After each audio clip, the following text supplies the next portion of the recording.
Hello and welcome to Trapunto. My name is Jamie. In this video, I will be showing you how to stitch our hexagon flower together. I will be showing you 5 different stitches, so maybe you'll find a new one that you like. Let's get into it. All right, here we are with our hexagon flower ready to be stitched together. So I'm going to get prepped to do just that.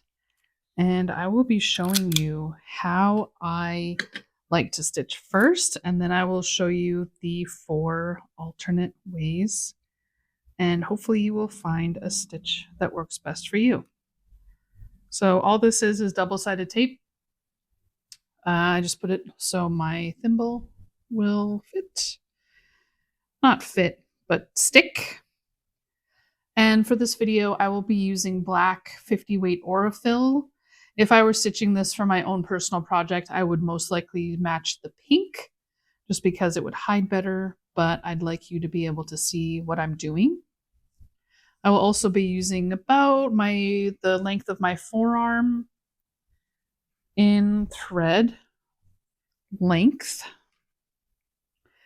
And for the reason being is I don't want to have a really long thread where I'm just like stitching, full windmill arm motion, because 1, that is very difficult on the shoulder, and 2, when we're stitching, we have the paper in here.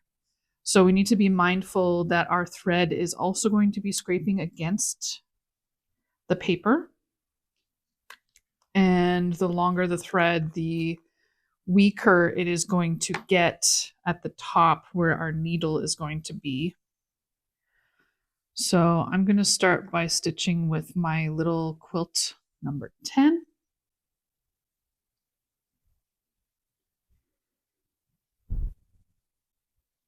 Peak silence when you're threading a needle. So now that that is ready, I can get my sew tight. So now, I guess before we get started, you might want to look at how your petals are arranged. You can see that I have red in these 5, more so in these 4 bottom ones. So if it's of any particular note to you, you can switch things around, rotate petals to see kind of what fits your vision best. So maybe we'll go with something like that. I like to kind of leave my pieces out in a certain way just so I can kind of plan better and know where I'm going. So what I'm going to do is I'm just going to take the top petal here and stick it right sides together onto my middle. Just going to make sure that everything is lined up nice, and I will take my sew tight. Again, you do not need a sew tight for this. And this is also where the wonder clips come in handy too. So if you have wonder clips, depending on your dominant hand, you could clip on this side. It wouldn't really get in the way for right-handed stitchers. Same for left-handed stitchers. So you could clip here and then it's completely out of your way, or you could clip both sides for more security. I will use my sew tight. So again, you just slide them apart. The metal part goes on one side, and then the purple is going to go on the front here. And now that's on and not going anywhere. So let me zoom in here and I will show you how I get started. So I'm just going to move the petals out of the way so we can see what I'm doing a little better here. So first things first, you will start with a knot. So what you can do if you choose is you can bury your thread tail in here, and the sew tie is going to get a little bit in the way, but you can come up in the corner here. And you can see I'm coming up in the corner of my hexagon here. And you can leave your tail in here and do the knot that I'm about to show you. what I prefer to do is I will start stitching like this. I stitch toward myself. I find it more ergonomic. Let me zoom out again quickly here. So when I stitch, my hands are roughly in this position. So I find it most comfortable for my wrists and my hands as I'm stitching. When I go like this, if I'm going to stitch toward away from myself, I really feel it in my wrist here and kind of underneath as well. It's not the most comfortable, and that's for me personally. So that's why I stitch toward myself. Find whatever works most comfortably for you. So the way I'm going to start my thread is I'm going to have a little bit of a tail here. And I'm just going to kind of hold that tail. And I'm going to come through again. And now I'm going to go through the loop. Pull that taut. And I'm going to do that one more time. So through the corner, and then through the loop. I personally don't start my thread with a knot at the end. This is how I like to anchor my thread. And speaking of anchoring, so again, you can hide your tail as I showed before where it's just down here. I prefer to stitch over my thread as I go along my seam and it'll anchor it in. So what I'm going to show you is a whip stitch, how I prefer to do it. I stitch at an angle. Again, simply because it is more comfortable for me to stitch at an angle. And you can see, sorry, I got to be really careful to not get out of camera. Let me zoom in a little bit more. So you can see my needle is at an angle going down. Now, most people will whip stitch going perpendicular where their needle is straight through.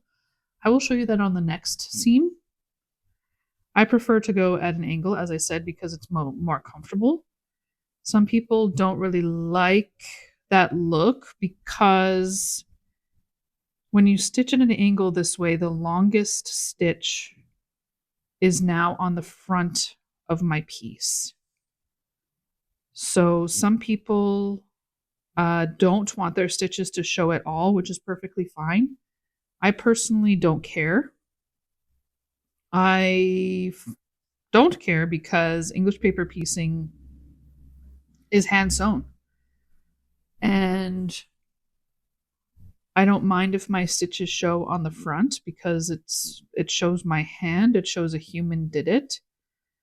And there are ways that you can hide your stitches if you don't want them to show as much, such as matching thread. So again, I would use pink if I were to be stitching this for anything other than a demo. And people do argue that different weights and types of threads will sink into the seams more. I haven't really found that to be the case.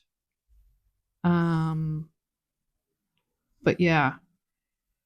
So when we are stitching, as you can see, as you're following along, I really am like, it might be difficult to tell from the top, but from the side, you can see I'm really not going in at all into the fabric. So part of what helps me do that is, well, one, you can feel the fabric as you're stitching. If you meet some resistance, don't push through it because you're most likely trying to push through the paper. And two, I find that glue basting helps my seams to be quite tight on the sides. So it does leave me less room, which forces me to take less bites, as they call it, out of the fabric as I'm stitching. So you can see we're almost at the end here, just trying to get through. You're really not taking all that much. And also the deeper the bite you take, the more your stitches will show on the top. So thread basting tends to be a little looser, which some people find easier to sew simply because they aren't having to kind of not fight against the paper, but be more careful that they're not hitting the paper. But whatever works best for you. So I am at the end now, and what I'm going to do is the same loop knot that I did at the start. And I want to do that for every corner that I come to, simply because if my thread breaks in here, even though I've knotted here and here, if it breaks in the middle, the furthest it should travel is to either corner. And then my whole flower potentially is not compromised with a weak seam or a broken thread. So we're going to do the double knot. And I'm also not going to cut my thread, because when I stitch my hexagon flowers, I prefer to put the petals on first all the way around, and then I will stitch the other seams. So as you can see, when we open it up, you can see my stitches. Again, I am stitching in black, so it is going to show up more for the purpose of this video. But you can kind of see that my stitches are at an angle, kind of. But this is, in my opinion, the look that you will be going for. Now let's do the other whip stitch. I think this was the right petal. Doesn't necessarily matter too much. So again, I am going to right sides together and attach my sew tight.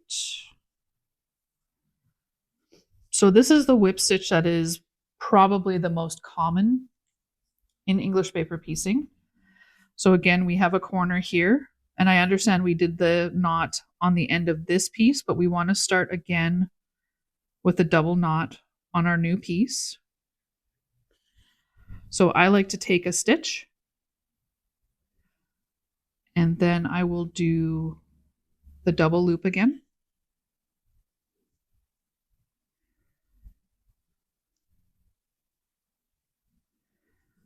And for this whip stitch, we're kind of doing this stitch, but the one that I just did, but in reverse. So instead of having my needle go in at the angle, we're going to put it in 90 degree. And the benefit of this stitch is now the shortest part of my stitch will be on the front. But the one thing that I mean, it's not the worst, but the one thing that I like about stitching at an angle is also that when I come up, so when I bring my thread over, so say this was my angle one, and I bring my thread over, I kind of know where my next stitch is going to lie, because I'm going to be going in across from that previous stitch. Whereas if I'm stitching this way, I don't really have that space guide. And I feel like that's just something that would be a learning curve. And with all of these other stitches, I don't do them regularly, so please have some patience as I show you how to do them. I'm sure there are people out there who are just masters at stitching these things quite quickly and far more efficiently than I am, but I am happy to share, because you never know. You could be stitching one way and then try a new way, and it is just the best. So as you can see, my spacing here was a little close. Not bad though. And then as I kind of find the rhythm, my spacing is a little better. Again, I really just eyeball it. I do not measure. And it's, the attention to detail and the neatness is important to a degree. I always use a 5-foot rule when looking at quilts. And if people are looking that closely at your quilt, trying to find mistakes, then they deserve to find it. That's my little mantra. So again, we are just doing our whip stitch here. And you can see I'm trying to get through here, but my paper's in there. And I'm really not that far trying to get in there, but my paper is in there. So I'm just trying to move my needle up just a tiny bit more to find that gap. This one's really kind of fighting me here. Jeez. Where is that gap? There we go. Goodness.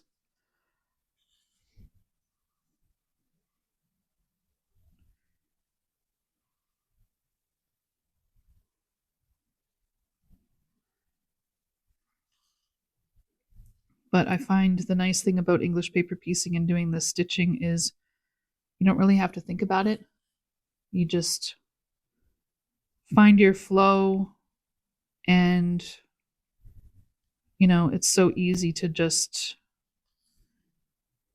work on a project.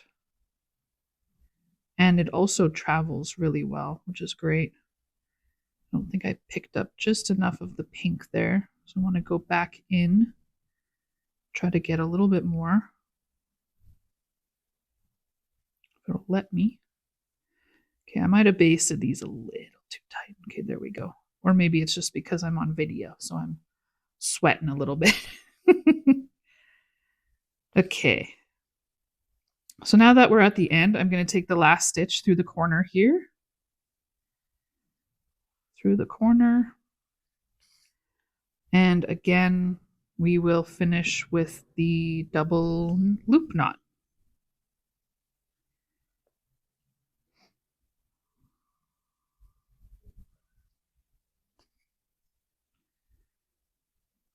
Okay. And when I open these up, hopefully you'll be able to see the difference between the two. So this was the whip stitch at the angle, and this is the whip stitch perpendicular, 90 degrees. So there's a little bit of difference there, not too much. And when we look at the back, so this is you can tell, so kind of. So these were my angle stitching, and then this is the straight stitching, so it's kind of angled on the back. And you might be noticing that my pieces here, there's a little bit of a gap. But once we take the center paper out and we sew these together, it's not going to be a big deal. I promise you. So next stitch I will show you is, let's do the ladder stitch. So the ladder stitch is considered, the next three that I'm going to show you they're considered invisible stitches. So they should not show up on the front at all. And the ladder really won't show up on the back either. The only problem with the ladder stitch is there's kind of nothing to counter the stress of the fabric. So in my opinion, it makes a bit of a weak seam. And I also don't really like how the seam looks when it's finished. Okay, so with the ladder stitch, some people use this stitch for binding. And what I'm going to do, so I have my double knot here. And what I'm going to do is I'm going to run along the seam of the pink underneath. And then I'm going to try to pop up.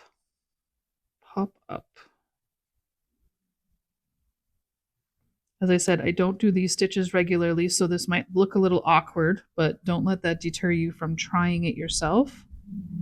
So I'm going to come up about here. So you can see I've taken, I don't know how much that would be, but you can see what I've taken. I'm going to pull my thread, and then I'm going to line up my thread on the floral piece here. And I'm going to go down kind of right where it crosses. And I am running my needle along the paper. So I'm going to try to move this hexagon out of the way if possible. Let's try to fold it back here. Okay. So I'm going into the floral white piece. And I am running along the seam at the top. Sorry, I'm out of frame. So you can see how much I've taken here. And then I'm coming back out.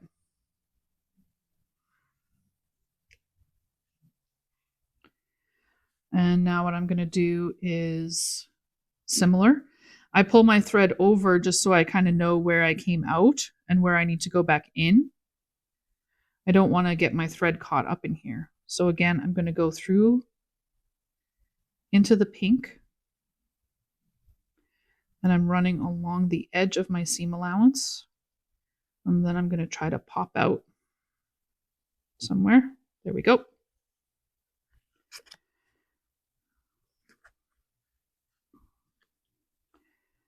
So like I said, this seam is good if you really want your work to not show any thread at all. Because all you're really going to see is these little stitches here. And once you open the piece, you're not going to see this at all.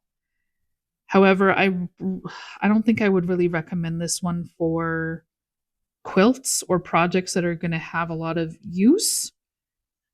This one would be better for decoration pieces, wall hangings, things like that. I'm also pulling kind of taut. So let's finish up this seam here. And I'll try to demonstrate what I mean by me not necessarily liking the look of the finished seam. But again, it's all aesthetics. If that doesn't bother you, then, you know, you do you. No judgment. This one's a little rough on the thumb, so you might want to have a little pad on your thumb as you pull through or push through. And so I'm going to come out the pink.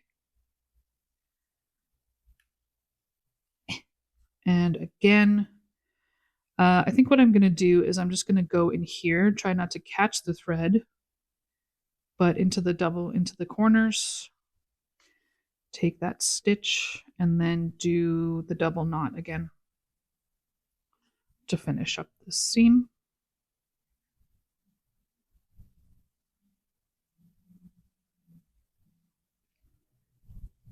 Oh my goodness.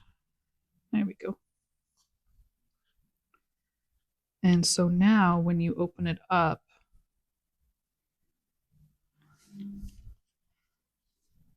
so you can see what it looks like on the top, you can just see where I've gone across. And when we open it up, now my thread tension was not the best. Okay. However, this is also kind of what I'm talking about now. Now that I've knotted it, I'm yeah.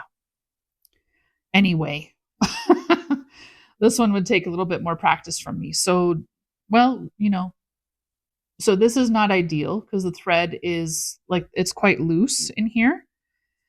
But I'm not sure if you can pick it up on here, but you can kind of see the seam is kind of doing like this. And that's just the nature of what this seam wants to do because of what the thread is doing. You can see it a little better on the white, how it's pulling. So with this one, if I were to do this again, I would pull much tighter before I do the second knot. So you can pull the whole thread and it should just close up there. But like I said, there's really no counter. I think what did I say in my notes? There's no counterbalance on the seams. So it is a fairly weak seam just with how it is. So that's the ladder stitch. Now the next one that I'm going to show you is, what do we want to do? Let's do the feather stitch. So this one I have done a couple times just to kind of see how it feels. I find this one very difficult on my hands and my wrists specifically. So this is the feather stitch. This is another invisible stitch. So there's very little that should show on the front of your work. And I'm honestly not sure, aside from the invisible part, what the appeal is with this stitch. Maybe it's easier. You can take way bigger bites of fabric because it doesn't show on the front. So it's kind of lends itself to being a little bit less, what's the word I want? I guess fiddly or particular. So like when I was fighting with that pink to get through the paper, this one you don't have to worry about that at all. So this stitch does a lot of back and forth. So like I said, I didn't find it very ergonomic. But what I'm going to do is I'm going to come up through the pink, and I'm not necessarily stitching along the seam. I'm going to be stitching on the side, and I'll show you what that looks like. So I'm coming up in the pink, and you can see how far back I am here. And I'm going to push through. Then I'm going to rotate my piece. And then I'm going to do the same thing on the white side or on the floral side. I'm going to come through, and I am stitching at an angle, but you can see where my needle is going in and coming out. So I'm coming out at the edge, at the seam. And then we pull up. Oh, I can feel that in my wrist already. And then what we get is this straight stitch. And again, we're going to come back on the pink and push through to come up at the seam and back. And so we're going to do this on the entire length of this seam. So if you enjoy this way of stitching and you find it not difficult on your body, please let me know how you stitch with and I'm talking in like longer periods, because when I made a sample for the class that I taught, I stitched an 1.5 hexagon. These are inches.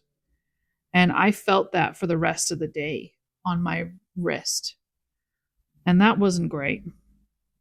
So for me personally, stitching 1.5 inches causes me that much strain. And as I said, I'm feeling it in my right wrist, like right in here. I'm really feeling it. I guess I'd like to know what the appeal is. What did I just do?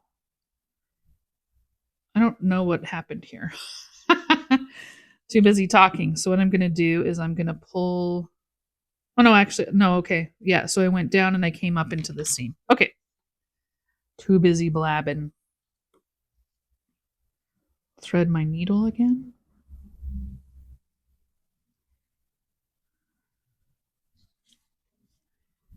And then we're going to come up in the pink. So that's what I'm talking about when it comes to ergonomics and comfort when we are stitching, because we want to be doing this for as long as possible, not only just in like the day, but for a long time. I'd like to be stitching until I'm much older. And I know it happens, and sometimes it's genetics, but if I can kind of take care of my hands and my fingers and all those things so I can enjoy a long stitching life, I would be quite happy with that. Oof. And maybe this is my hypermobility coming in, but I can feel like the bones, the bones in my wrist are moving. Sorry if that's a little weird for people, but I think paying attention to your body when you're doing anything, especially a hobby, is really important. So I'm going to come up through the green, get this last stitch, and then we're going to do our double loop. Yippee! I think I just did that already. 1 loop, 2 loops. And so now when I open this up, you will see what the feather looks like. So this is how it looks on the back before we open. And this is what it looks like on the front. So this tension is okay. Again, it might just be me because I'm not used to doing this stitch. It's not bad. Let's see how these ones are pretty good. These other two, not so hot. But again, if you like doing the feather stitch or the ladder stitch and you watch your thread tension better than I have been, and it works for you, then by all means. So the last stitch I'm going to show is the flatback. And what you would think you would do is stitch again, lining up. But the flatback is different in the sense that we will be stitching on the back, of course. But we will be stitching our pieces flat and butted together like this. So it can be awkward. You can do it when you're holding your pieces. So I would probably hold like this and work my way up the seam. But I'm going to bring in a couple tools. One that I haven't really tried, or two that I haven't really tried yet for this technique. So one, and I'll zoom out here so you can see it a little better, is the English paper piecing palette. I talked about this in my notions video. This is from Sew Tights. And how it works is you have more than one Sew Tight to attach your pieces to the plastic here. Just need to get the backing for my little heart. And it provides support for the flatback stitch.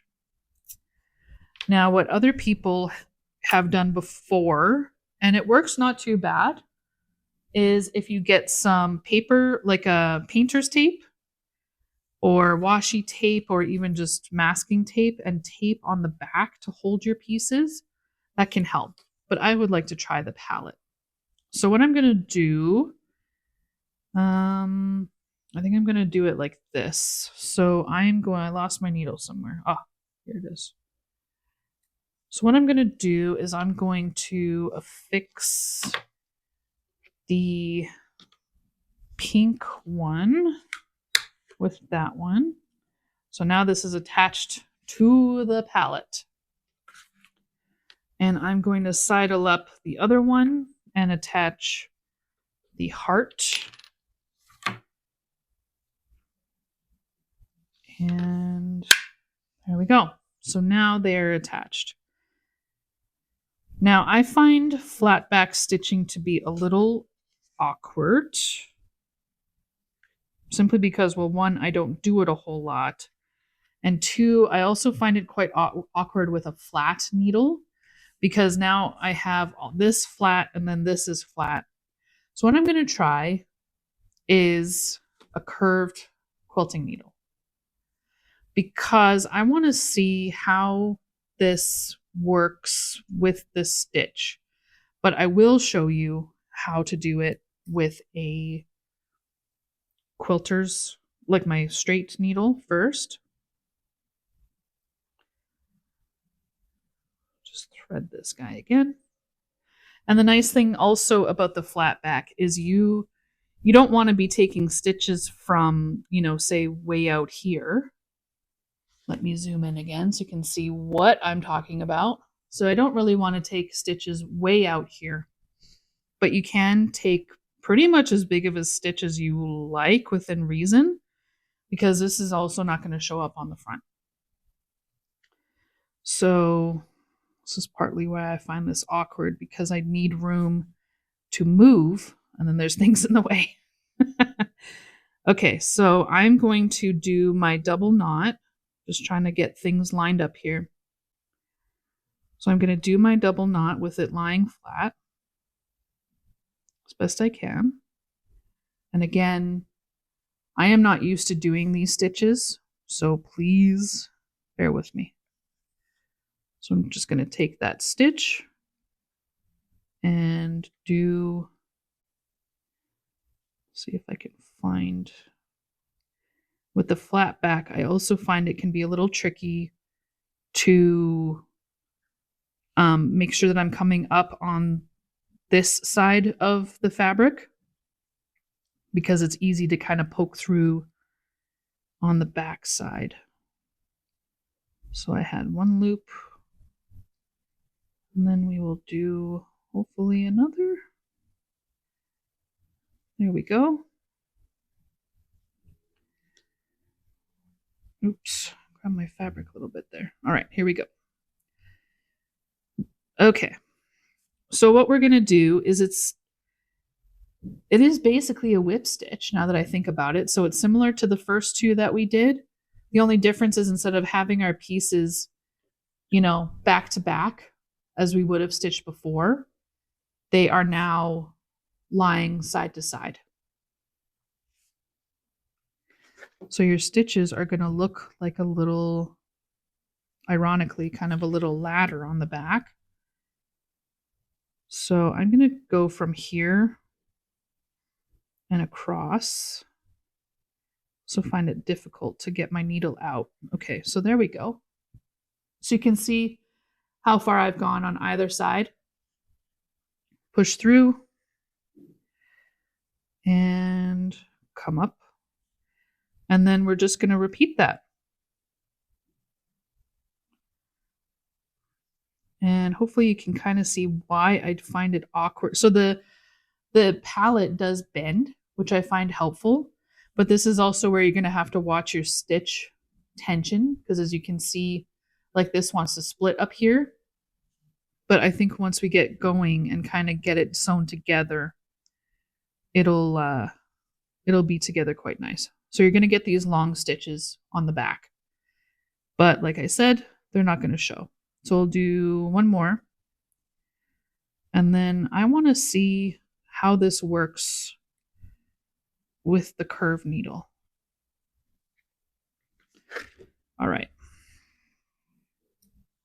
So the curve needle, this is a John James, it's assorted curve needles. It comes in packs of 4. There's 2 small ones and 2 large ones. This is one of the small ones. And I think it's probably thicker than the needle that I was using before. But I want to see if the curve makes my life easier. Let's see. So now with it curved, what should hopefully happen is it's going to naturally want to just come out the other side. So I'll just make sure I'm getting through the fabric on both hexagons. And then we can push through. So I think I like this better. Even with just one stitch, that's already feeling like a much better process. It might take a little bit of a learning curve, like anything. Haha, curve needle, learning curve. But I like how it just naturally kind of finds its way out the other side. And when I push, the needle comes up and curves. And then I can just grab it and continue on my way. And I am pulling fairly tight. Ooh, just because I want to watch that thread tension. I also find that 50 weight lends itself to be abused a little more. Whereas I understand that silk and polyester are stronger fibers than cotton, but I don't think I've ever had Aurifil break on me. So I find that it is more helpful and I guess more rugged to how I treat my projects. Oh gosh. So I understand this is going a little slow. So the application for flatback is, well, one, you can do it with straight lines, with straight seams. I use it for curves. And I have a project that has some curves in it. But I find it helpful with curves because curves do not lend themselves nicely to any of these other stitches. So you're almost forced to do flatback. But that's okay. But as you can see, these stitches are huge compared to the other ones. But once we get this open, you aren't going to see anything. The only thing I am, well, and it shouldn't make a huge difference because this is a quilting needle. The only thing I am a touch concerned about is just how much thicker this needle is. But again, if it's just going to be, well, one, if it makes your life easier, path of least resistance, and two, it is a quilting needle, so it's meant for quilting fabric. I believe people will use the curved needles for like binding or hand quilting. So now my pieces are getting a little misaligned, but that's okay. You just can kind of fudge it. And also, if you find your pieces are drifting a tiny bit, so long as your corners are anchored, that's a little tough because I'm also going through the folds. Ugh. Okay, so it's a little tough here and there. Trying to keep the thread from slipping too much so I don't have to rethread my needle every single time. But I will say for me, just on this first try, the quilting needle the curved needle definitely makes a difference. And I think we're going to have our last, I'm just going to go through the last corner here. Okay, so that's our hexagon sewn. So this is what it looks like on the back. Looks a little Frankenstein. But on the front, not a thing. So if you really don't, and my stitch tension was pretty good. So if you really don't want your stitches to show, if you were stitching this with pink thread and the flat back, you're not going to see anything. Okay, so let me get this last hexagon on, and now I will meet you on the other side. Okay, so now we have all of the petals attached to our center. And at this point, I like to take out the paper in the middle. Apologies for any background noise. And the reason I like to do that is because it gives me more flexibility when I'm working on my project. So we have all these outer seams to do. And if I want to work on them, I need to bend my paper. And it also adds a little bit of resistance in here. Some people will say you need to leave your paper in until the very end, and that's the last stage, and all the power to them. I don't subscribe to that. When I have a piece that is fully surrounded, fully enclosed, the paper is coming out. So what I use, this is my off-brand Purple Fang. It is the exact same thing, just teal. And I will use the curved end here to run around my seams and pry it out. Let me show you. So I have my seam, so I have it pointed up. And I just go under all my seams. And I am running the tip right at the thread line. So do be careful. You can also use, say, this hair marker that has the point. I would just be careful when you're doing that because you don't want to poke through your fabric and potentially compromise your seam. So I like to have something that's more round. You could also use, say, a chopstick or any other kind of thing that you have around. So I like to go underneath all my, oh, did I go through my paper here? I guess we'll find out. So I've gone all the way around, and then I will kind of come up. Let me do it on this one because I think this is the loose one. We'll come up underneath and just boop, and there's the paper. So, okay, well, here we go. So as you can see, it's actually not that bad. I would reuse this paper, but you can see a little tiny bit has been taken out of the ends. and not ideal, but also not the end of the world. This just means that my needle nicked the paper in here. So as I said, I might have basted the pink a little too tight. This is still, it is what it is. If you see anything deeper than what you see here on my paper and you see a like little chipmunk bit at it, you're taking too deep of a bite out of your fabric and you're actually almost going through the paper. So these papers that I use today are from a brand called Paper Pieces.